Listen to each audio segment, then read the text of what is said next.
안녕하십니까. 캄보디아 프롬펜입니다. 금주 월요일 저희 분쟁당 지적 등기 변경 현황을 알아보기 위해 주무 책임 부서인 국토부 도시계획부 차관을 찾아갔습니다. 차관의 답변이 현재 진행 중에 있으나 옆집 이웃들이 지적도 면적 조정을 수용하고 있지 않아 기존 등기부 등본을 회수하지 못하고 있고 다시 공문을 보내 협조하지 않으면 바로 변경된 새 등기증을 교부하겠다고 알려주었습니다. 다만 우리에게도 어떤 변수가 있을지 모르니 침착하게 좀 기다려달라고 합니다. 뭐 되는 것도 없고 안 되는 것도 없는 나라인 것만은 확실합니다. 건설사와 다음 달이 이 나라 설날이라 연휴로 인한 4월 말이나 5월 초 재개가 바람직하다는 의견의 일치를 보고 무리해서 공사 재개하지 않기로 협의하였습니다. 아마도 5월부터 시작하면 골조 공사는 8월에야 마무리될 듯합니다. 옆집 이웃이 제기한 저희 땅 반환 소송건 법원의 결심 공판도 다음 달 4월 초로 예정되어 있습니다. 엉터리 등기부로 인한 소동이 서서히 정리되어 가고 있는 모양새입니다. 금주에는 캄보디아 역사에 대해서 알려드리고자 합니다. 앞으로 3편에 걸쳐 캄보디아 역사, 캄보디아 군사 현황, 그리고 마지막 23편은 세계 현대사에서 캄보디아를 지옥으로 만든 폴포트라는 인간을 제 주관으로 해석해 올려드리겠습니다. 코로니가 담배 피던 기원전 1세기 2000년 전 지금의 캄보디아의 푸난 왕국, 중국어로는 부남 왕국이라고 하며 캄보디아어는 푸놈이라고 하는 왕국이 있었습니다.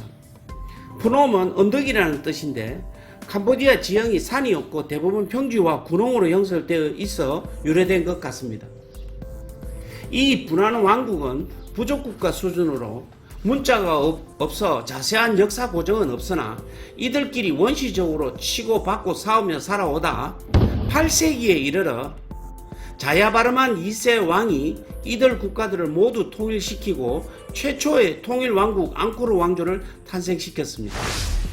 이때가 캄보디아 지역의 가장 넓은 지역을 점령 통치하던 시기로 캄보디아가 역사상 최대로 강성했을 때였습니다.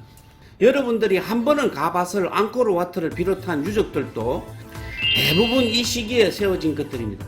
하지만 시간이 지나면 쇠락하는 법, 13세기에 들어 활락과 무리한 국가 건설 사업으로 주변국들의 약간 펀치에도 휘청거릴 정도로 허약해지면서 당시 시암이라고 불리던 태국이 독립해버렸고 베트남의 일부와 라오스 등도 독립해 국가를 세워 대부분의 지역을 상실하였습니다. 결국 1431년 태국의 침공으로 당시 수도였던 앙코르 와트의 도시 시엠립이 아작이 나면서 앙코르를 버리고 남으로 뿔뿔이 흩어져 도망가면서 첫 번째의 khmer 제국은 역사 속으로 사라지고 맙니다.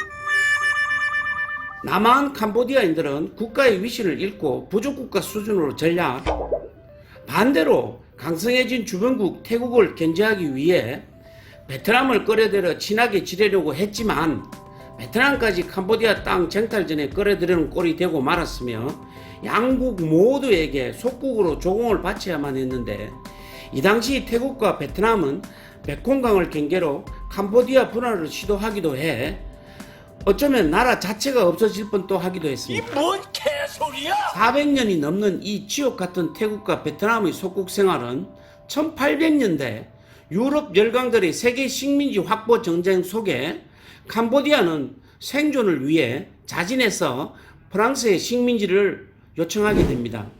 하지만 1853년 프랑스의 첫 번째 식민지 신청은 태국의 방해로 좌절되었고 10년 뒤 1863년에 재신청한 끝에 프랑스의 자진 식민지 국가가 되어 거의 90년을 식민지로 살게 됩니다.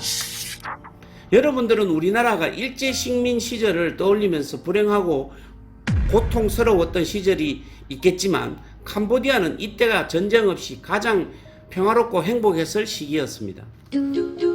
더욱이 프랑스는 캄보디아 통치를 수월하게 관리하기 위해 태국에게 빼앗겼던 시엠립, 바탐방 등 북쪽 지역을 캄보디아로 원상복구시켰고, 베트남에 빼앗겼던 남쪽 해변 지역인 시아누크빌과 스와이랭을 돌려놓아 지금의 영토로 만든 장본인으로서 식민지 덕분에 캄보디아는 목숨만 유지하였던 것이 아니라 절반가량의 영토까지 회복하게 된 것입니다. 그런다고 거의 한 세기 동안 프랑스가 캄보디아를 높이 평가해 특별히 국토를 개발하거나 발전시킨 것도 딱히 없습니다. 그러나 세상도 무심하지 이번에는 캄보디아인들과 아무 상관없이 세계 2차 대전이 터져 소용돌이 속으로 휩쓸려 힘도 없는 이 가난한 국가는 또 다른 주인 일본의 통치하에 4년을 지내게 되었으며, 전후 베트남이 프랑스와의 독립전쟁에서 승리해 캄보디아 또한 덩달아 자연스럽게 해방되어 1953년 독립국으로 되어버렸습니다. 독립하면 뭐합니까? 말 그대로 혼란의 도가니로 베트남처럼 스스로 목숨을 걸고 독립을 한 것도 아니고 강력한 권력 주체가 있었던 것도 아닌 떠밀려 독립하다 보니 세계 강대국들의 눈치를 보며 분위기를 맞추어주는, 좋은 말로 중립외교로 국가를 유지하여야만 했습니다. 정권을 잡은 노르돔 시아누크 국왕이 스스로 국가 수반이 되어 외줄타기를 하다 미국과 갈등을 빚게 되었고, 1970년에 미국은 친미 롤론 장군을 이용 쿠데타를 일으켜 대통령에 앉히게 됩니다.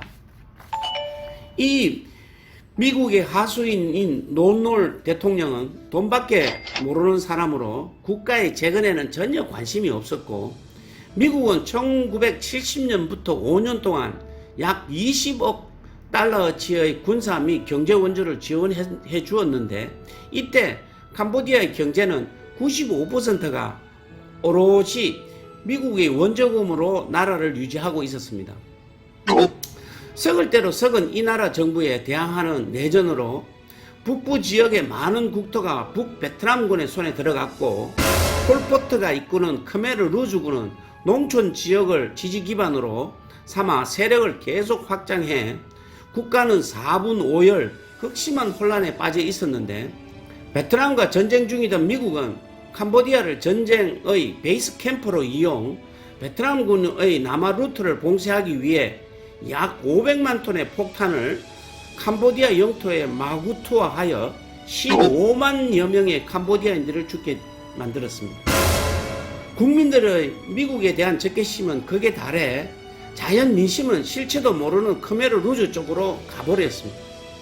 그런데 미국이 베트남 전쟁에서도 손을 털고 나가버리자 박동강 오리알 신세로 전략한 캄보디아도 남편 잃은 과부처럼 덩그러니 혼자 남아지게 되었고, 이때 론롤 대통령은 1975년 4월 1일 수백만 달러의 현관 가방만 들고 하와이로 도망가 버렸습니다. 그리고는 4월 17일 2주일 뒤 크메르 루즈가 프놈펜에 무혈 입성하였을 때는 모든 국민들이 진심으로 박수치고 반겼습니다.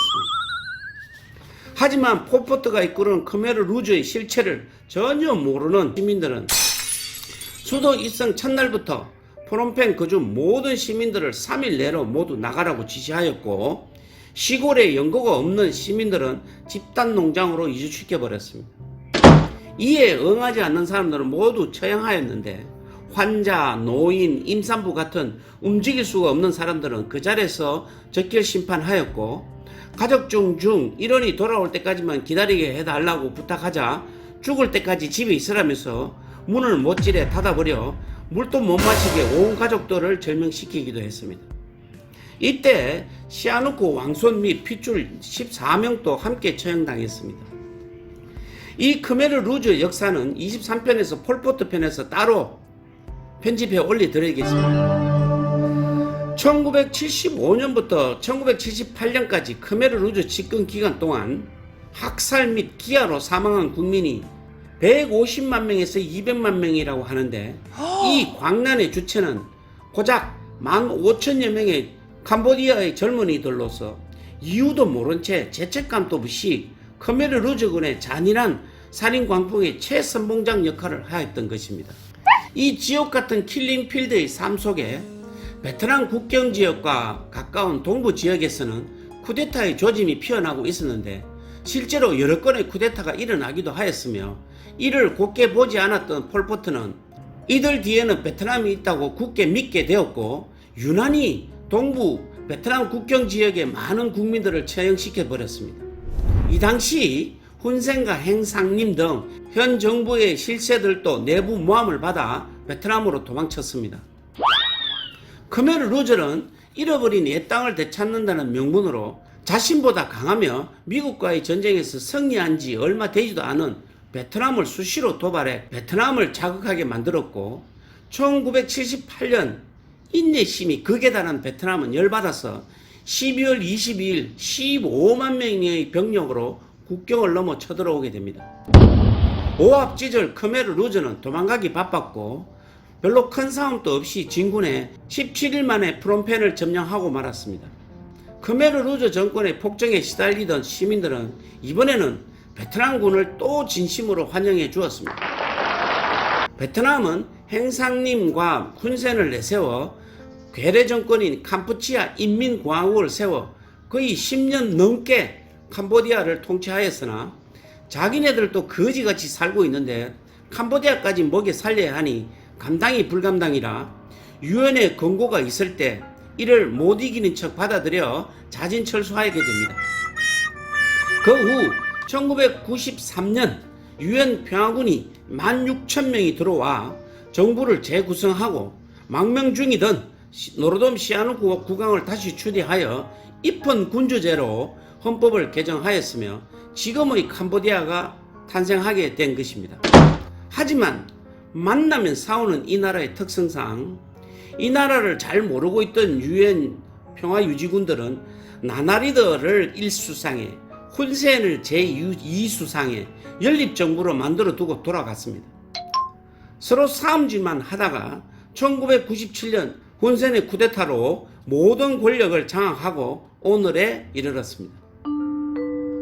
어설픈 공산주의자 폴포트와 khmer rouge는 태국 국경 밀림으로 도망가 10년 넘게 게릴라전이라는 핑계로 훈센 정부와 대항하였고 훈센을 베트남의 빨갱이로 부르면서 싸웠습니다.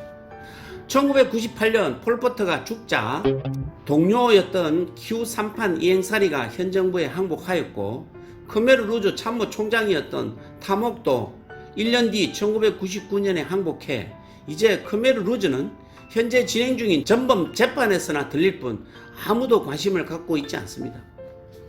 1993년부터 실질적으로 정권을 잡고 있는 훈센 총리는 현재 30년 넘는 동안 독재를 하고 있습니다. 이 나라의 민주주의를 위해 불행한 일이지만 지금까지 이 나라가 살아온 내력을 보면 과연 이 나라의 민주주의 국가로 성장할 수 있는 기초는 되어 있는지 강한 의문을 던집니다. 혹자는 그래도 필리핀, 인도네시아, 미얀마 같은 인근 동남아 국가들처럼 언젠가는 독재를 몰아내고 민주화의 내용을 한 번은 겪어야 한다고 이야기하십니다. 스스로 권력을 포기하고 프랑스, 베트남, 유엔 등에 의탁하였던 때가 더 행복한 시절이라고 말하는 캄보디아인들의 역사를 보고 있으면 민주주의가 꼭 정답인 것인지 의심이 갑니다. 저처럼 이곳에서 장사하는 외국인은 그냥 지금의 독재자 훈센 총리가 다행이라고 생각하고 있을 때도 많습니다. 무엇이 정답인지는 여러분들이 스스로 판단해 주시기 바랍니다. 다음 주 이 시간에는 캄보디아의 군사력과 군사 현황 등을 알려드리겠습니다. 이번 주에도 시청해 주셔서 감사드리며 다음 주에 뵙겠습니다. 안녕히 계십시오.